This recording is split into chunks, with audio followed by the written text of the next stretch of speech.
Chad, if you just want to give us an introduction to yourself and how you found Handshake, and then we'll go from there. Yeah, that sounds good. EDAD is my new metaverse name I'm trying to brand into a digital world. I started domaining 25 years ago, 1996. I was pretty young, looking for an opportunity, and the internet was good and going, so I started buying domains when they were $100 with VeriSign. So I've been in the domain space really long time, pretty much every day. And so we have about 22,000 domains now in our portfolio. We've sold stuff to Microsoft, Nextel, a shitload of companies are using our formal domains, streaming.com to Amazon. Just sold staffing.com to TopTal. So we got a nice portfolio there. But, we've always been battling with, we wanted to build our domains into really like DAOs, right? So autonomous companies. So it's always been our vision is not to buy and sell our domains, but to really build them into autonomous running companies. That's our vision and our goal we're driving to. And so we've battled with the centralization of VeriSign and ICANN and just the whole industry. But where we really started dipping into Handshake, we knew about it like when they first kind of really launched it. We had a lot of people asking us about it when they started prepping it. And so we liked it because anything that can bring decentralization has always been a strategy of ours. So, and we've always been we don't really care for ICANN and the whole system, but we know we got to play in that area. So anyways, why we got into Handshake. And so, our assets have strengths and weaknesses, and our portfolio has the strength of, it's global, it's got distribution access.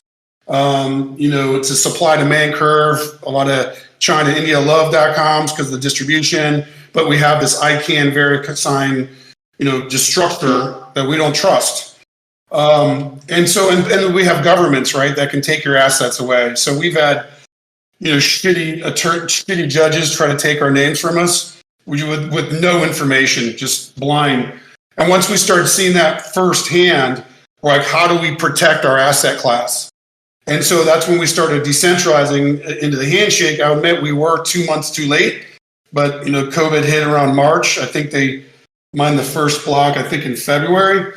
And so we were planning to dip into Handshake, but again, COVID hit and we just were kind of rattling around in March and kind of got distracted March and April. And then we really looked at like, okay, is it decentralized?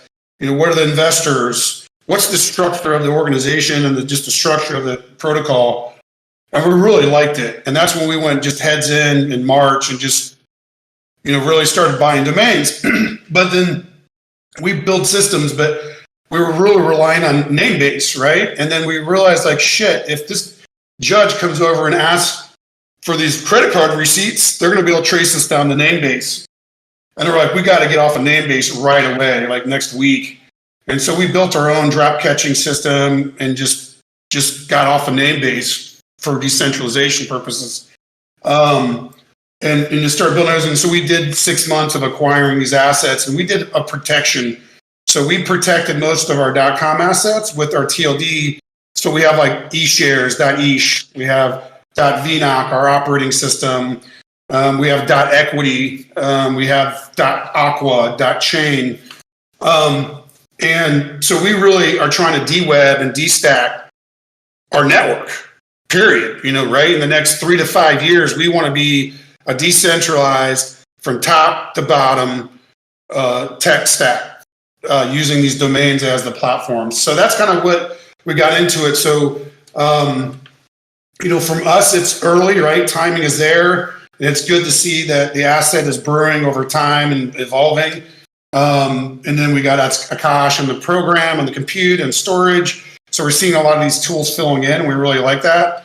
And so for us now, we're starting to build our own, registrar to start doing subdomain distribution, fractionalization. So we really we wrap smart contracts around these assets to fractionalize them, program them to do what we want.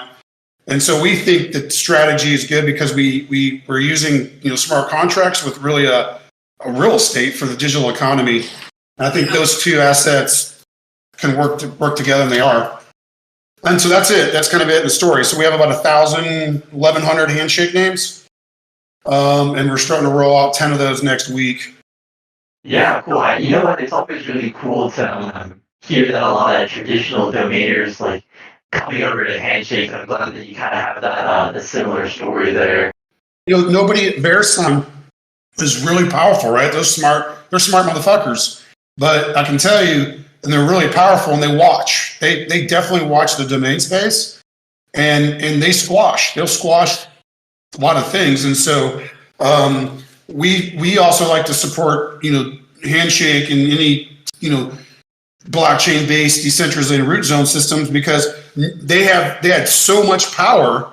They know they have so much power. They don't care, right? So if this Handshake and these DWeb stack systems can get traction, which they usually take longer, decentralized systems take longer to coordinate and get going. But once they get going, you don't put them back in, right? That's the only thing that can really press ICANN is technology and business models and stacks like Handshake. So for us, we also look at not just as a good investment opportunity, but something that can kind of balance power in 5 to 10, 15, 20 years.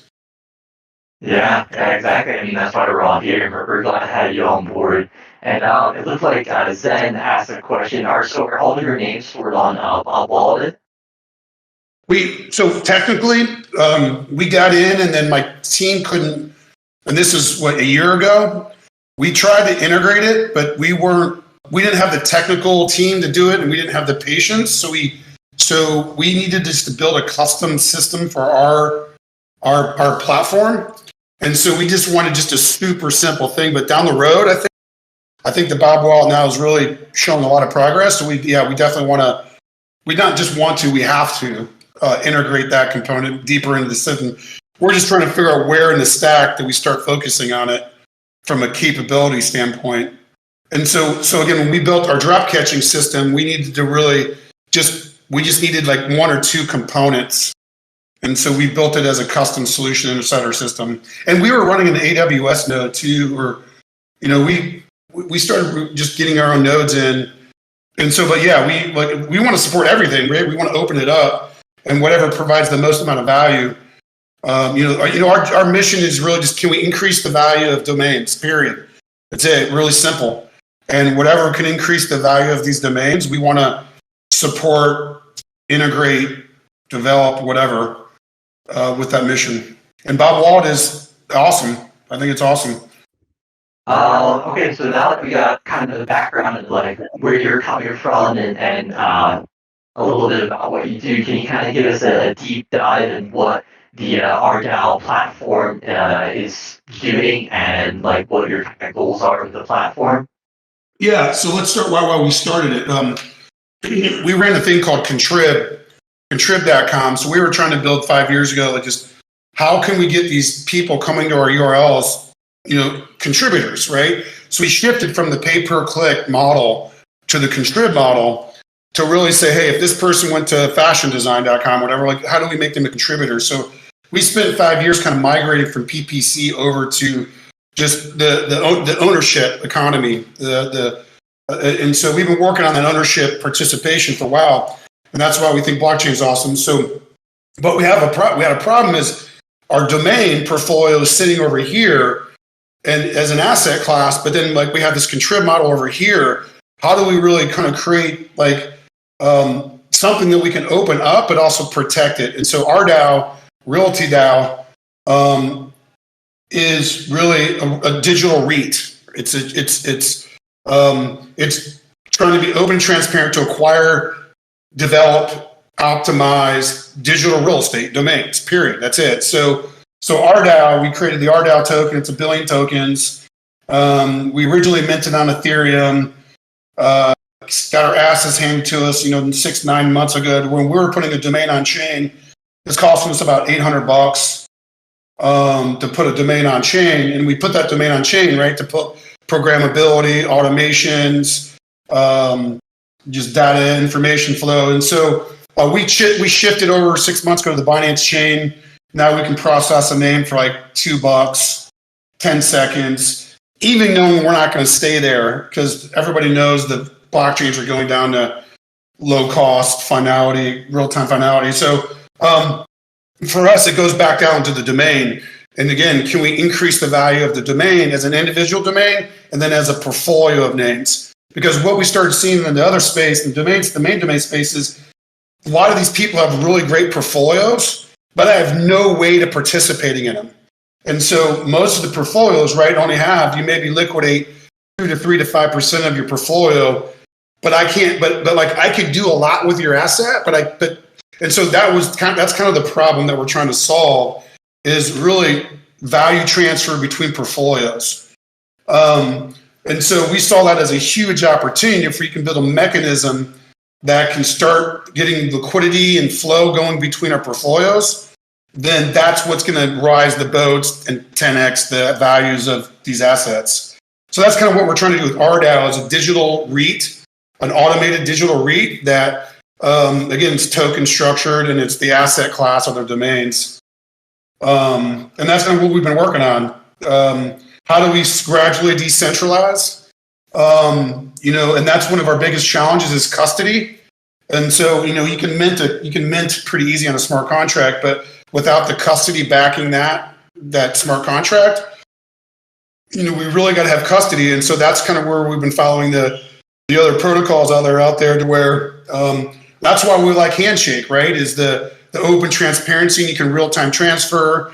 Again, that's why we like some of those other exchanges that are doing it in there, because that's really where we got to. So let me back that up. So anybody doing some of the stuff in the crypto, in the Ethereum side, Raid Guild is a decentralized development network in Ethereum.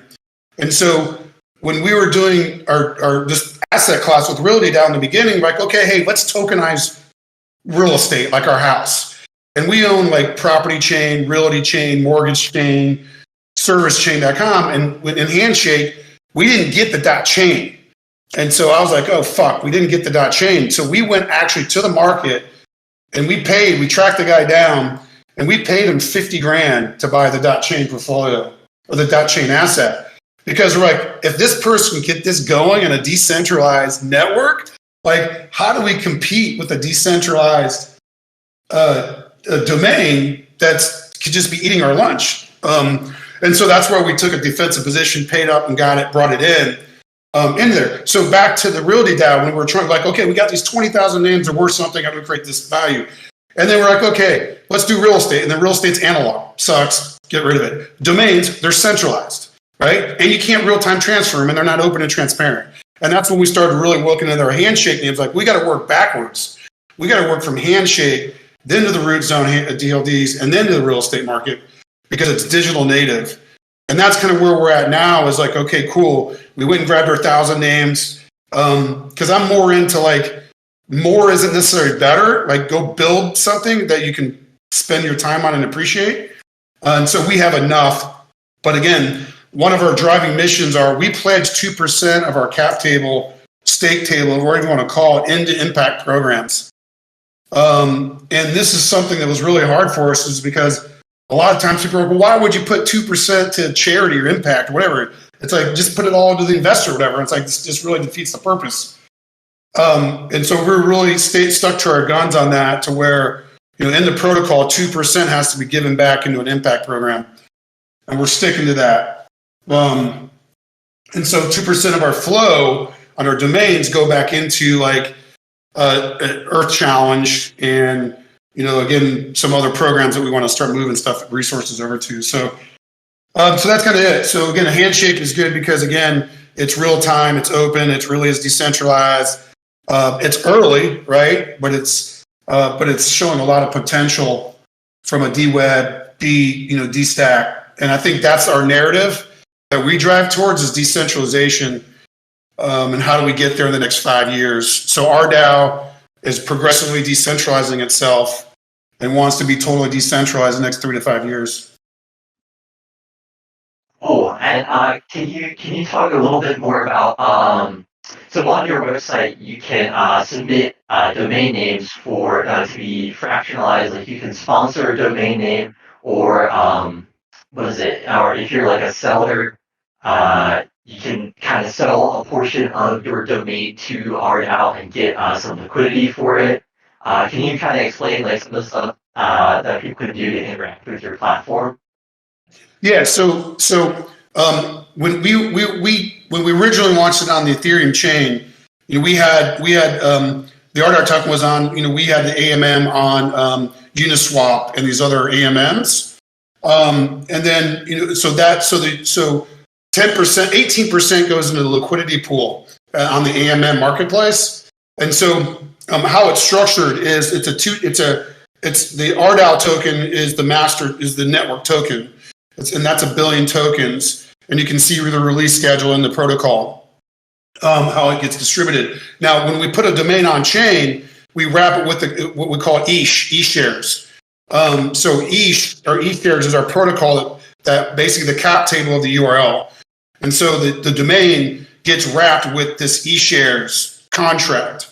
And so when you submit your domain, what we do, or you want to sponsor a domain, is then we wrap it with that contract, and then whatever you program it, you want to sell 10%, 20%.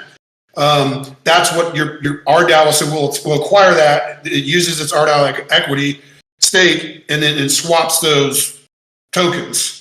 So now, if you're putting 10% in, like a lot of those names on chain right there, Travel Chain and some of these other ones, Dot Chain, you'll see that Rdao owns between 10 to 100% of the ETH. And so we give flexibility into that. I think so. For us, part of the challenge is all those assets are kind of ones that we have custody on. But then again, I think over time with reputation or kind of financial mechanics we're trying to work on, is kind of like what we're trying to do is people always think their domains are worth more than what they really are, or but we don't want to discriminate because we don't know, right? But we're trying to find with a mechanism to say, hey, don't bring your name on here and say it's worth $500,000 when it's not even. But if you won't even back 10% of it your own, you create your own automated market with it at 10%, then it's not even worth it yourself. So we're trying to come up with a mechanism or a financial risk reward or some kind of mechanism that can automate itself to where if you want to put it on at $500,000, we don't care, but you need to put 50,000 or 5,000 or something. You need to put risk into it, right? And so we're trying to really create a marketplace of quality, good investment opportunities, not these ones that are just stupid, whatever valuations. I don't know. So those are some of the challenges that we're trying to figure out of, how can we do that and how can we do it in an automated fashion or structured way. So we would like to, we're onboarding assets now from trusted parties, I would say. But to answer your question, liquidity is in the master token. We haven't gotten into ETH and E-shares because our goal, it's not really hidden, but so I will never do a patent again. We filed a patent many years ago, and the title is a platform for building virtual entities using equity systems is the title. And virtual entity is basically a URL, a domain. So virtual entity is a URL, it's a domain. And then equity systems is our eShares protocol. And that's the one that says, well, we measure value. The patent is based on saying, this is a virtual cap table, stake table system. You don't own it. It's a one-to-one peg and a virtual digital asset to a virtual digital cap table. And then if you want to incorporate that asset into a corporation, it automatically does it, and then it gets into the jurisdiction of those corporation mechanisms. But then you get the benefits, but you also get the risks. And so we're really trying to bring that equation in of how do we start just opening the floodgates to assets that want to come in. Now, what's really going to be exciting is our phase 2 is we built an operating system for domains that I mentioned called vnoc. Wait, hold on. Are you talking about V2 now? Yes. Wait, well, before we get into that, I just want to make sure that it's kind of clear to myself. But so when you go to sell a domain to the Rdao platform, it goes into this automated AMM eShares, and the domain owner puts some of the money up front, and then in return they get Rdao tokens. Am I getting that right? Yes, correct. Okay, cool. All right. Well, now that I just wanted to clarify that and make sure that was understandable for everybody. But yeah, if you want to go and kind of hit on V2 and kind of like where you guys are going from now, that'd be great. Yeah. So, this shit's really hard building wallets and stuff like that and different chains and stuff. So we built I mentioned earlier that we got in the domains to build them in the businesses. And so we built an operating system at vnoc. And so with vnoc, we have basically like referrals.com does referrals, eShares does the cap table, eServices does our marketplace. And so we built these integrated applications into the stack. And so, again, the goal is not just to have a good domain and sell it, right? It's can we build this into material, sustaining, relevant, impactful asset, period. That's it. And can we increase the value of the asset, period. So that is when we're starting to integrate now the automated tools into these assets. And that's really where we're going to really, I think, accelerate.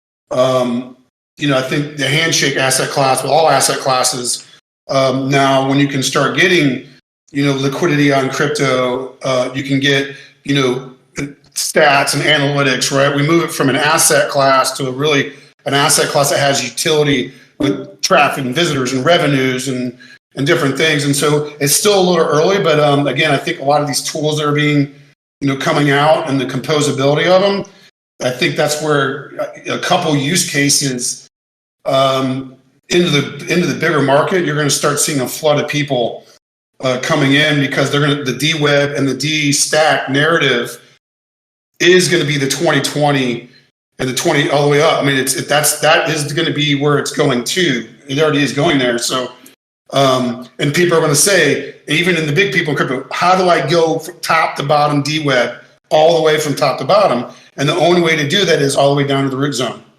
So, but if they don't have tools to use that asset, they just like us. You stay until the tooling gets better, and I think that's going to start coming in 2022.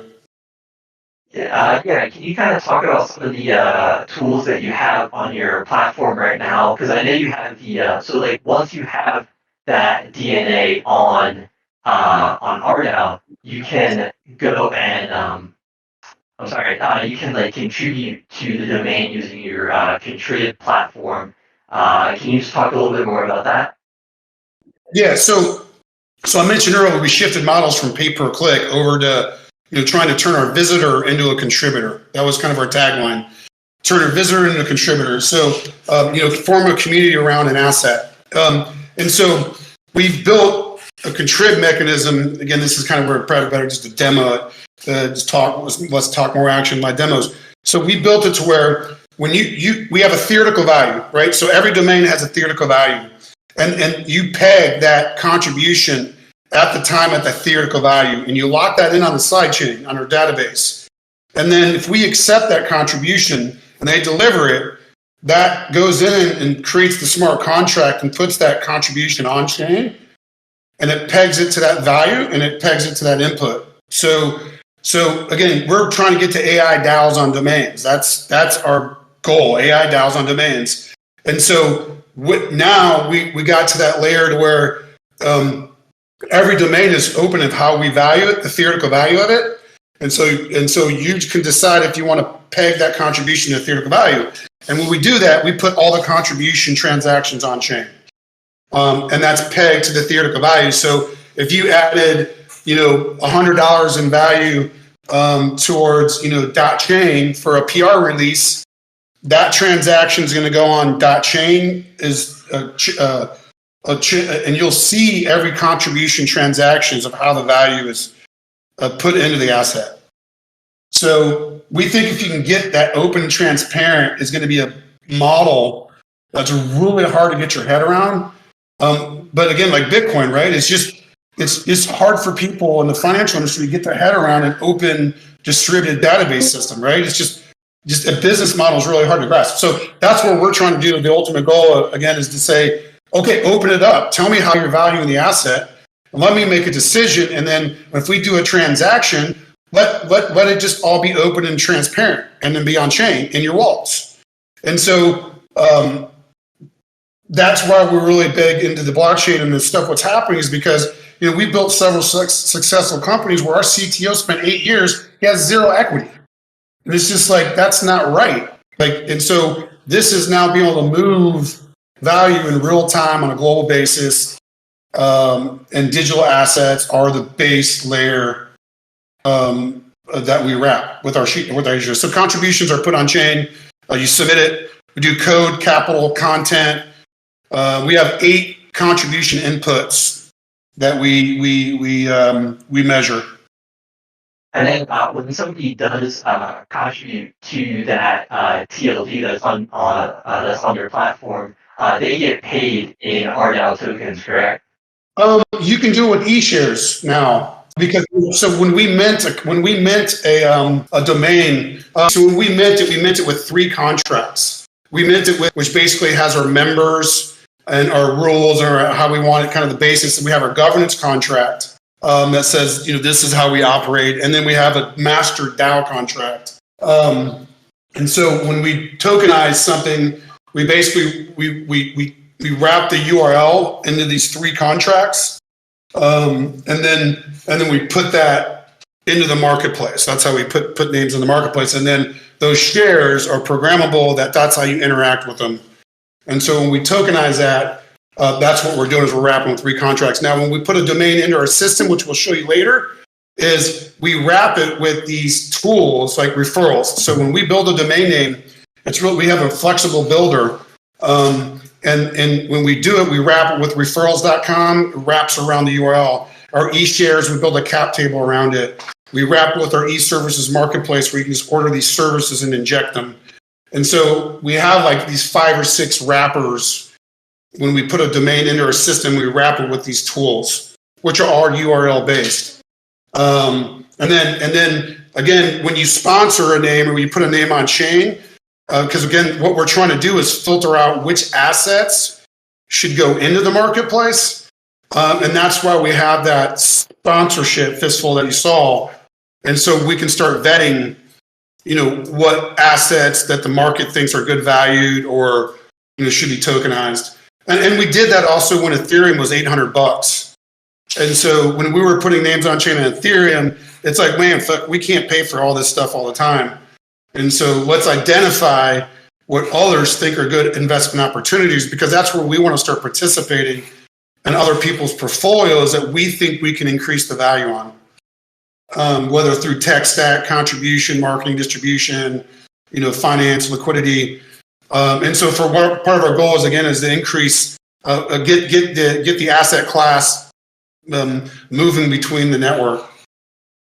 Yeah, and Chad, if you want to send me kind of a demo of like how that all works, I can kind of include it later into the final recording, or just add it to my channel later on, so people can kind of see how this works. Because I know this can be like a little bit hard to really explain, but there's so much going on, and seeing is kind of better than explaining what's going on.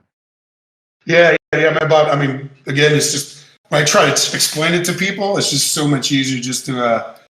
Just show them, right? Because this is where it's not talk. This is action. And so for what, again, I just got to admit, one of our challenges is we've never really built these things for the marketplace. We've always just built them for our own portfolio. And so for us, we've always just been really guarded, but super open, like we're open book, open, transparent, everything. But from like we don't build products for other people. We build it for us to build these assets, right? So now again, gradual decentralization is we know that we have to get there from a security standpoint. It's critical. I mean, over time. And so again, for us, we've loved domains, period. We love domains. And I know some of the discussion with Butterfly and unstoppable domains. We follow every one of those to a certain extent, to where Butterfly is holding 60% of their tokens back. It's not real true decentralization. With unstoppable domains, well, we know how to stop them, but we won't discuss it. So you're not unstoppable.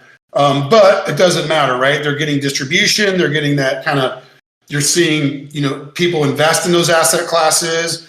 And I think that investor asset class, it's okay because it's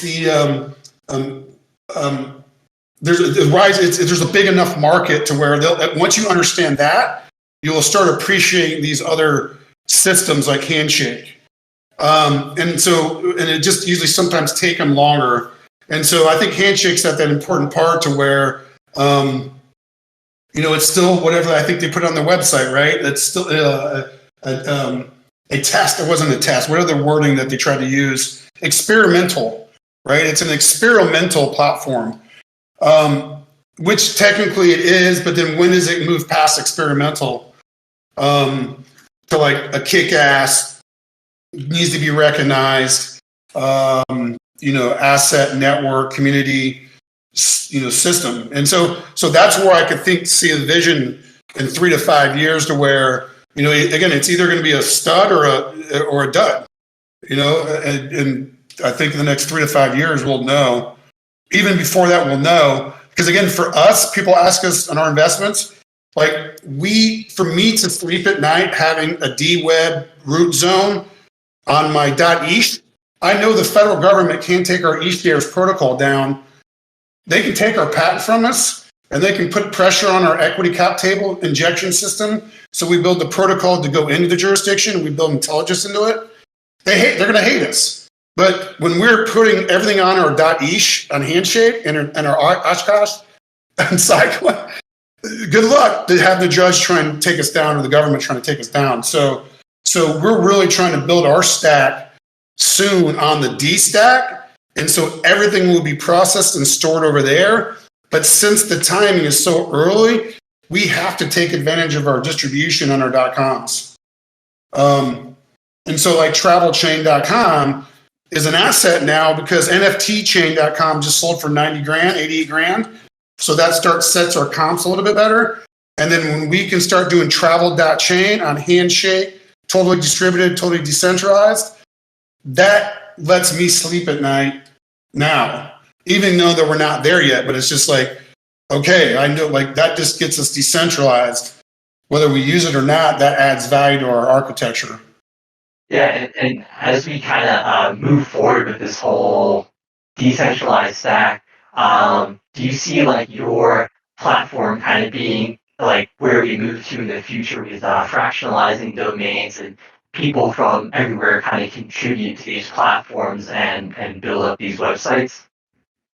Yeah, we have 1 million contributors, but we've really never paid attention to them because they're hard work unless you have an automated onboarding system. And we're going to come back and get the end user contributor. Right now we're looking at like DAO to DAO integrations and really trying to figure out how we're going to really totally get, again, just, off the fiat system and just go totally decentralized and DWeb. And so, those, when you bring in these contributors at the endpoints, right, those are risks that we don't really want to get involved with right now until we can get decentralized, right? Because everybody's so fucking happy and I'm sick of it. And so I would rather I'd rather take less risk and because there's more opportunity on the other side to do, low-hanging fruit than to try and let an end user contributor. Right now, it would be like, hey, I have a portfolio that's worth A, B, C, D, let's do a deal. And then do the bigger deals now, because the mechanism is already done. So again, for us, we were on the ERC20 protocol for a long time, and then obviously with NFTs on the 721. We're looking forward to, again, like with Mike and those guys, what they're doing, what Kiba's doing, and getting the tooling in place to where when you're totally decentralized and you're totally into the crypto and you're totally doing it right, then you can start opening up your risk to the end user contributors in Istanbul, whatever. So to answer your question is we have those done, but we're focusing more on the enterprise, I think, education side right now. it looked like a Meng. I'm not trying to butcher your name, but he's saying, how would a musician who owns a TLD extract the most benefit from this? I guess give an example of like what he can kind of do. Yeah, so the fractionalization part, right? So again, our e-shares, when we mint a domain, it gets 1 million e-shares. And then inside those e-shares, we standardize it because again, when you replicate it across 20,000 domains, you have to have some kind of standardization. So when we mint, so let's say example, we have like musicchannel.com. I'm going .com because again, we have music survey, music, token.com, right? So let's say musicchannel.com, right? And let's say we put that, it might be on chain already on Rdao. Rdao might already own it. And let's say it's $100,000. Let me get to it here. So if you're a musician, right, and you're going to tokenize it probably in the ERC 721, and you're going to mint your music and you're going to peg it and you're going to put the hash on chain with the token and say, this is my 30-second music script for musicchannel.com. And you're going to contribute that. We're going to lock that in. We're going to put that contribution on chain. And we're going to update our theoretical value. So if we paid you $100 for that, it's going to increase the theoretical value $100. And so now we've been playing around some stuff to where our iFund will ensure that for 1 year.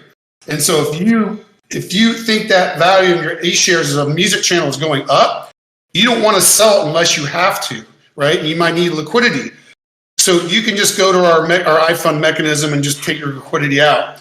But then again, you're not a stakeholder anymore, which is fine because it's fine. So, but when you start seeing other contributors adding value into musicchannel.com, and you don't have to worry if you own it or not. It's in your wallet.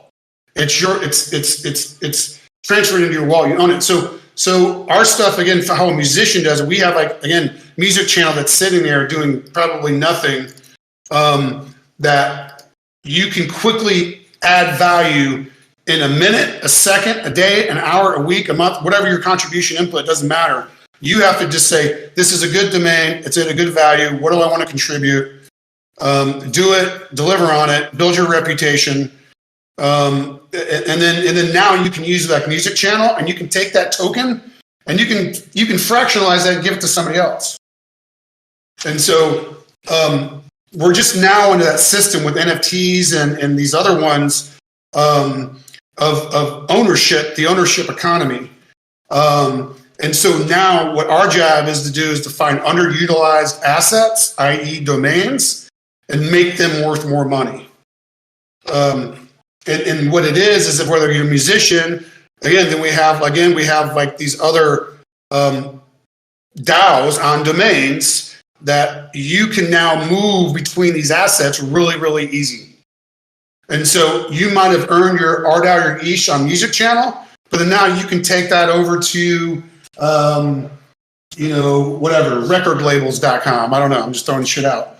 Or fashion design. I don't know, like whatever. So the moving between these assets is really, really where the network effects and the tokenization and the domains are really going to start. It's going to start getting fun. But we're in the education phase, but that's how you do it. Once you digitize the asset and you can program it and you can open and transparent the information, people like you and the systems will find a way to create value. Yeah, it's definitely a lot of high-level stuff going on. I think it's definitely kind of hard to imagine all this stuff, all these moving parts kind of moving together. But if you could, can you give us like a roadmap for the next 6 months to a year? That's been the hardest part is, what to do next and the opportunities and just like making sure you're focusing your time and resources on the right things to where, like a lot of these toolings will come into play 6 months down the road. So do you need it now? Do you need it in 6 months? So again, so for the next year, we're trying to get, I think we're going to button up our multi-sig wallet and stuff like that. Like we need to make sure our handshake assets are secure, right? Because we don't want to have a black swan or something like that, right? Where there's a malicious person, they come in, they find an exploit and, strip a shitload of, assets out, right? So part of the risk is the security and the structure of the system, part of the rewards, right? So it's risk reward. So for us, we want to definitely secure our handshake names. I think audit that a little bit better and get into that, and then start bringing in our vnoc tools. And then we're going to the subdomain, and we're going into the relationship with the .com to the handshake name. So like travelchain.com with travel.chain. And we're really trying to create a paired asset class. And so that's really what, again, we're working on asset. Like, we don't want to just do nickel and dime shit. We appreciate people like Frivolous, I see is on there, and just those guys, right? Like, just building shit that's cool shit, right? Like, and then learning from it and growing from it. So for us, we're always pivoting, but we're trying to bring our vnoc tools into the handshake assets. We're trying to make sure we pair those so people can understand the value, and then we're really trying to get the flow between value flow going between them with the contrib onboarding into the asset, value measured. But then we also want to make sure, again, we stay true to our roots, because we always said, like, we're not going to break our model if that 12-year-old kid, 6 foot tall, purple kid from Istanbul can add value to our asset. They need to be a stakeholder, period. KYC, ML, I understand all that shit, but if we're doing a 1,000-hour transaction and I have an asset that can impact a kid around the world and they can add value to me, we need to transact on that anytime, in real time, whatever, and transfer that value. That's what we're staying core to. So with handshakes, the faster the network can get to this tooling and everything, the faster more people like us want to get into that model. And so for us, again, tooling, we want to bring more tooling into the asset and getting those assets paired to create 1 + 1 = 3. Taking this to different chains, I know you're on Binance Smart Chain right now, but what are your plans are you going to bridge to Ethereum? Yes and yes. We still have our smart contracts on Ethereum node and stuff, so we can drop kind of in there anytime we really want to. But again, like there's a lot of bridges going on. There's a lot of composability you can do, and so I think it's more with the handshake. Our currency is really going to be more into the handshake side, and that. And so I think between those bridges, we can mint over there, and we're having a challenge. Don't get me wrong. People are just now getting used to Ethereum wallets. And it's still early, and so we're hitting on the wrong customer base. But I think we saw it coming 6 months ago. We saw it more than that. We saw it a year ago because we mint it. We either had to up our value and go better domains going on chain, because for $800. I don't have to call an attorney and all that bullshit, right? It was still a better system, but it's not how we can't onboard 10,000 domains, 100,000 domains. This structure. So we looked at Optimism, we looked at ZK Snarks, we looked at them all. And we knew it wasn't going to be here for 6 to 12 months. And so we made the decision to go to Binance to even know whatever the shit's going on there, because we need quicker finality and we need lower cost. And so that, from an EVM compatible chain, was the easiest from a talent wise to convert our contracts over to that one. So it's coming down to talent and people that know how to do shit and skills, and then culture and motivation and communication and all those other things. And so I don't know, I was trying to go with that, but yeah. I think you mentioned to me that Rdao was going to be chain agnostic at some point. Yeah, because I mentioned we went and bought the .chain on Handshake. We didn't get it. I think it was that 1 week. It was an evening where we just couldn't even buy more Handshake. I think the exchange was down. I wasn't going to buy from Binance anymore because they were tracking our payments. Right? I'm not saying that. So we had to make a decision. We didn't go for .chain. We bought the .chain. So yeah, we want to be able to take those things and run it through a decentralized naming system like .chain. So if it's Polkadot .chain or whatever, because like if those chains will have different value propositions, right? And so that URL it doesn't need a one size fits all, because when the URL has intelligence and it has like it's building itself into its own entity, like it needs to decide what it picks. So one of the things that 2%, we do interoperability.org. So one of the 2% that we put in from our e-shares, we can pledge that in interoperability.org. And so we've been really big on the interoperability side of mechanisms and systems and chains.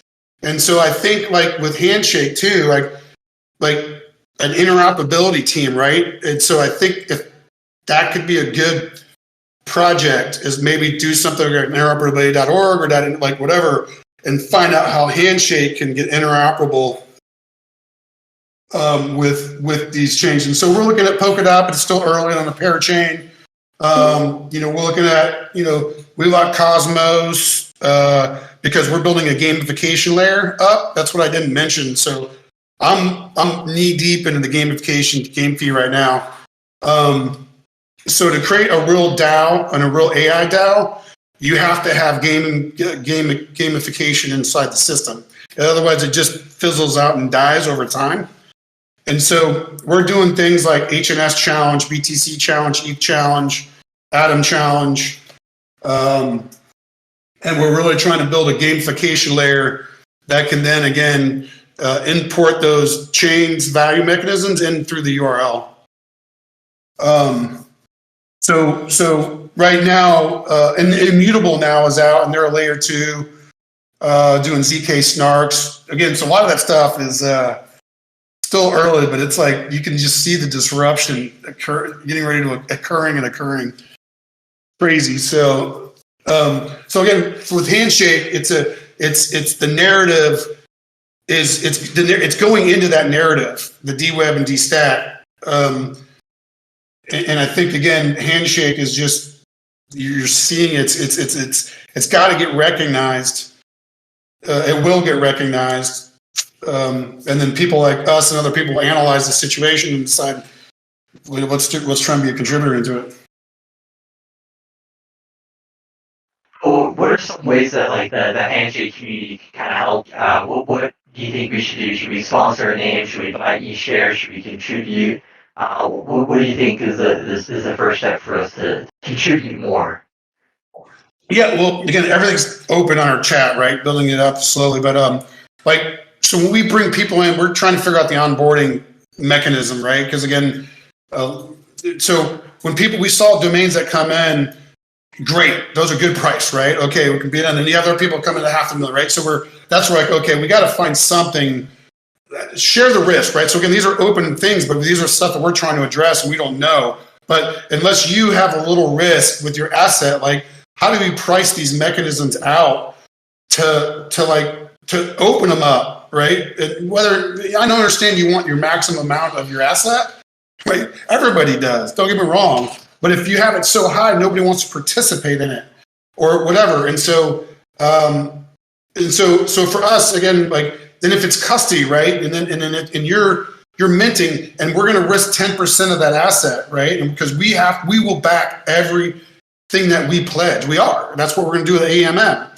And so we have to know who we're dealing with, or you have to have some risk that we can counter risk that, right? If we're not taking custody of your Handshake name. And so again, reputation systems and these other things that will be built out over time, we'll get past that. And so for us right now, again, we're trying to build a real just cool ass digital real estate holding and development company that like this is kind of and it's evolving. And so how you get involved, I don't know, man. It's just there's everywhere. Like if you got assets, let's come in and get the flow process done so we can open this floodgate up. If anybody wanted to kind of start to get involved, get some Rdao tokens, there are ways to earn free Rdao on, and if you log in, there's an earn section, and you can do simple tasks like watching a video or joining the Rdao Telegram group, and you can get free Rdao, and you can kind of interact with the platform for free. But Chad, I think we've been talking for almost an hour now, so if you want to give us some kind of like closing notes or last things to say or last things to shill out to us, and then we can and we'll wrap it up. Yeah. No, I appreciate it. Again, I'll send you some videos because again, it's easier to show versus tell. And again, for us, like storyboarding and stuff is what we're trying to get better at, like because it is a lot. But again, this is something we've been working on for not a couple years, but like literally like 10 years. And we feel like we're just getting started and excited. So. Well, yeah, China. I mean, it was great to have you on. Yeah, send me some videos. I'll link them below in the final recording of this, and people can get a better idea of how your platform works and everything like that. But it was great having you on, and have a good rest of your day, man. Yeah, thanks, Vissel. Appreciate it, man. Hope you guys have a good weekend. Yeah, take care later, man. Bye.